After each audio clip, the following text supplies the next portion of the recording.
Good afternoon. I'm Kirsten Neese with Cornerstone Homes. Here we are live today in our Cornerstone Homes offices on Election Day, and we thought what better great day to do this than to have our president, Frank Lackman, with us and share with you kind of what we've seen this year in 2020 so far, and what we're projecting and what we're excited about for 2021. So, State of the Union. This is our Cornerstone State of the Union. That's right. We're preempting it all. So anyway, some say 2020 is perfect vision. Well, 2020 has been anything but perfect vision for us in the home building industry or anybody these days. And, it's come with a lot of obstacles for us as an industry and places for us to take advantage and really have some great successes. So, Frank, let's talk a little bit about some of the things that we've seen now with 6 months after COVID really shut down the United States, and what are you seeing that the pandemic has caused some opportunities for us at Cornerstone Homes? Well, the first thing I would mention is that as an organization, I think we did a great job of moving to remote work, which was not something that we thought we could do, and everybody really made it fairly seamless. And so we quickly shut the office, sent everybody home, started accessing some of the technology that we already had but weren't really using as deeply and as effectively as we are now. And so I think we did a really good job of switching to being able to work remotely and do things, I don't want to say independently, but not face-to-face. And then as we went from entirely remote to half in the office and half at home, which meant, come in on Monday, go home on Tuesday, come in on Wednesday, I think everybody continued to do a good job of getting the job done and delivering houses for our customers that were under construction when COVID started, and we really were concerned that, the shutdown was really going to mean a shutdown, and we wouldn't be able to get the job done.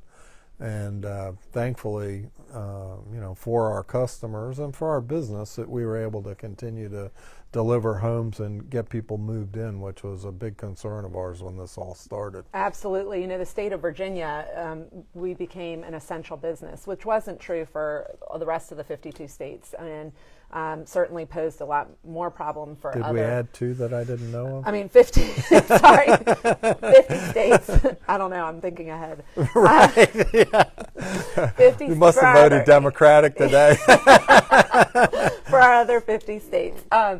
But looking at that, and what opportunities did that give us? It allowed us to close a bunch of homes, but work on processes and procedures and sort of streamline and get things together as a team, really come together.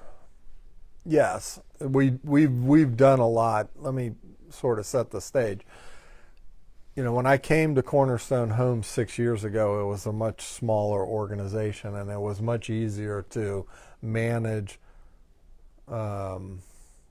because you knew what was going on in every home that we were building. And then as we've grown and we've increased the number of homes and communities and sales and customer and the warranty and everything, we've struggled at times, I will say, but we have done, we're trying to understand how to grow.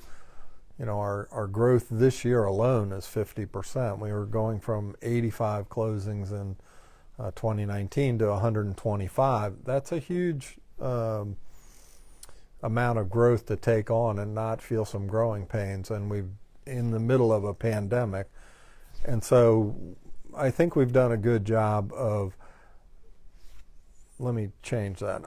I think the managers have really done a good job of taking on more responsibilities specific to their departments and understanding where that growth is causing stress and trying to relieve that stress for themselves and their employees and our customers. And it hasn't been perfect.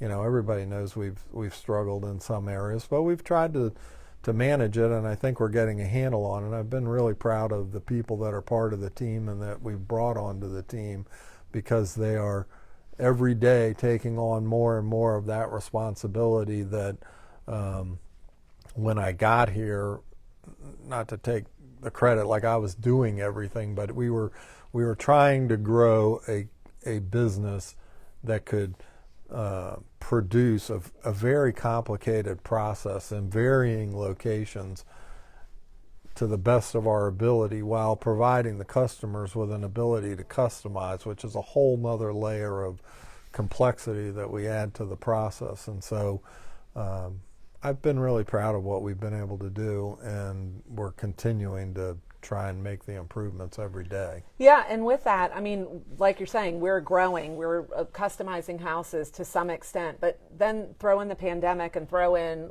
shortages on labor because the industry itself is booming. Throw in shortages on inventory of items that we need to put in our homes, or price increases. Well, when you talk about the labor issues that we've had and we've managed through it, is our drywall contractors, painting contractors, plumbing contractors, if somebody in their organization comes down with COVID, they have either shut down completely for a period of time, or have had a number of employees through some sort of contact tracing or whatever they're doing on their end be quarantined for 2 or 3 weeks in some cases, and so their pool of labor shrunk, and that affected us and our ability to get houses finished in our normal time frame. And then when you talk about supplies, that was even worse, because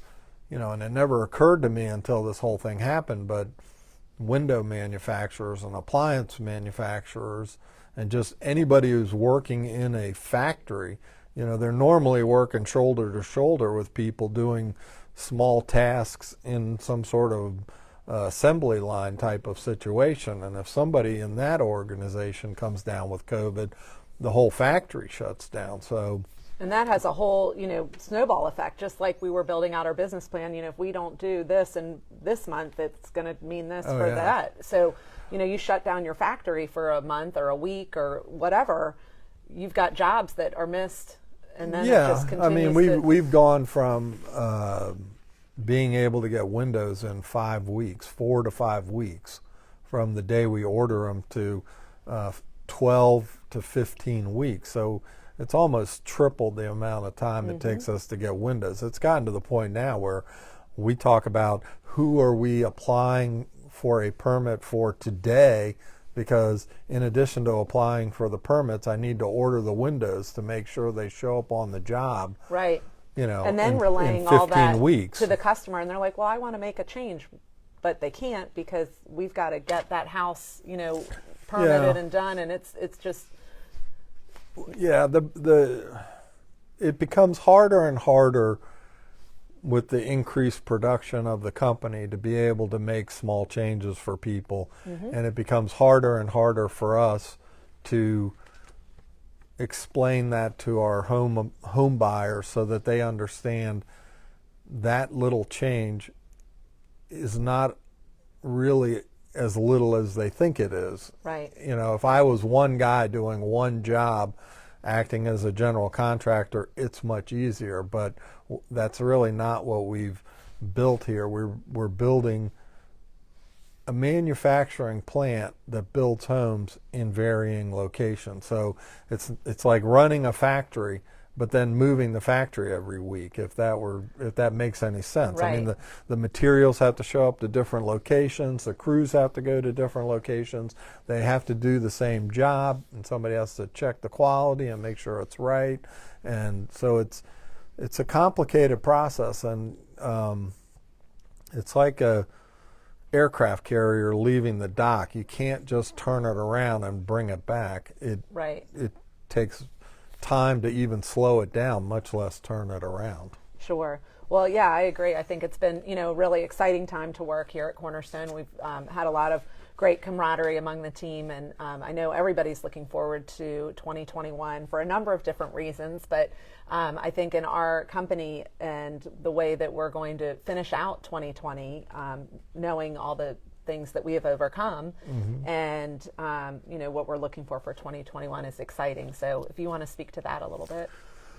Well, again, we're hoping that we can grow the company another 30% or more next year, which is another big jump in growth, step up.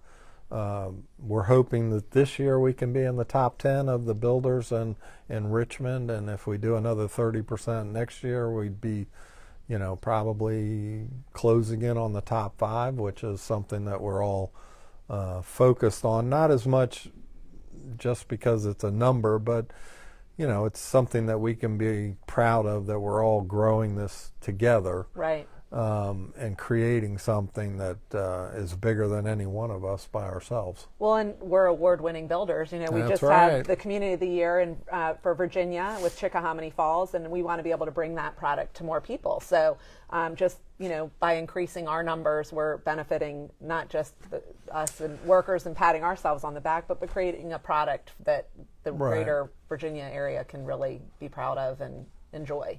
Well, and I had a whole career with the nation's largest home builder, 17 years with D.R. Horton. And there's a definite difference between what we do here and what they were doing there. And I loved my time there. It was a great place for me to work, and have nothing bad to say about them. But they built houses and we're building communities. Right. And I know more and more home builders are going to move into the active adult market, and I can just tell from my experience at D.R. Horton that they're going to think it's about building the house, first floor master bedrooms and wider doorways, and whatever you could quantify in a universal design that we have in all our homes. They're going to think that's what they need to be successful, and that will bring them some success. But it won't be the same as buying in a Cornerstone Homes community, because on top of all that with the houses, we have the community, which is really what I think our buyers are looking for. They've had houses. They're looking to reconnect to people at the tail end of their careers, or as they move into retirement or whatever it is that they are. So, I think we're always going to have that advantage over a lot of the other builders. Uniquely positioned as the exclusive active adult builder in the state, and it's very exciting. So I appreciate your taking the time to be with us today. Absolutely. Remember, it's 50 states, not 52. Sorry. But we always have a good time here I at figured you were Cornerstone. Counting Puerto Rico and exactly. District of Which Columbia. I'm hoping to visit this winter when we can leave the States. But anyway, this has been great. It's been great to be with you today, Frank. And everybody get out there. Thanks for having me. Everybody get out there and vote. And that's the State of the Union with Cornerstone Homes. Thank you.